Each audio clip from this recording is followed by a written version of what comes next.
Top of the morning, my real estate mate's weekend wrap. My name is Cameron Clark.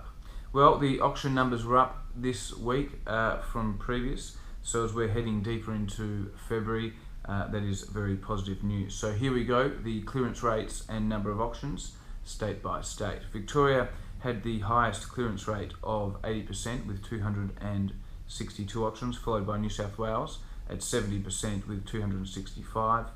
Queensland 56% with 111 auctions, South Australia 79 with 104, Western Australia had 35% clearance rate with 37 auctions, the Northern Territory 22% with 10 auctions, the ACT 73% with 67 auctions, and Tasmania had a 50% clearance rate with 8 auctions. So as you can tell from the previous weekend wrap, the numbers there are slightly up and the clearance rates are indeed a little healthier.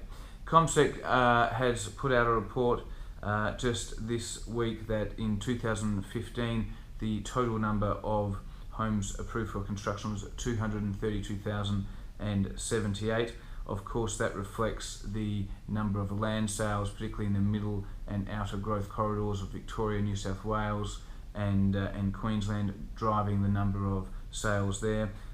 The example is from Charlie Kramer, for example. If we just look at the western corridor of Victoria, the average number of land sales per month there was 549 for the December quarter. That was, of course, led by Woodlea Estate, which is in Rockbank, which averaged 81 sales per month. Off to something slightly different this morning, with the high-rise school trend being set by Haileybury in Melbourne.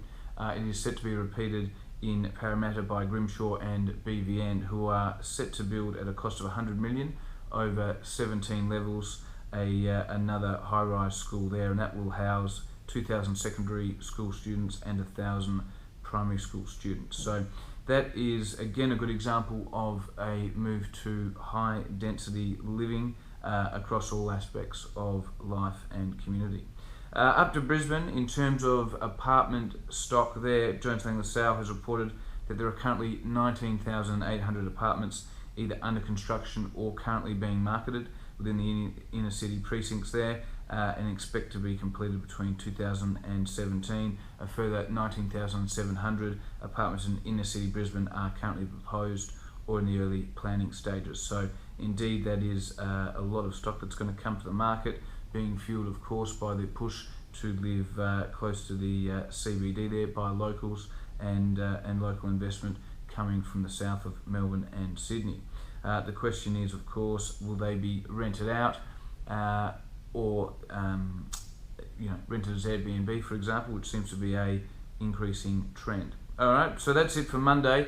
We're in Sydney all week, so we'll be bringing you some Melbourne statistics on the apartment market tomorrow, as well as some walking tours and some construction tours, particularly of say Green Square and Barangaroo, and some lifestyle shots for those of you that are international and want to see some blue sky and some harbour and the Sydney Harbour. We'll be taking some footage for you up there. Have a good day. We'll see you tomorrow. Cheers.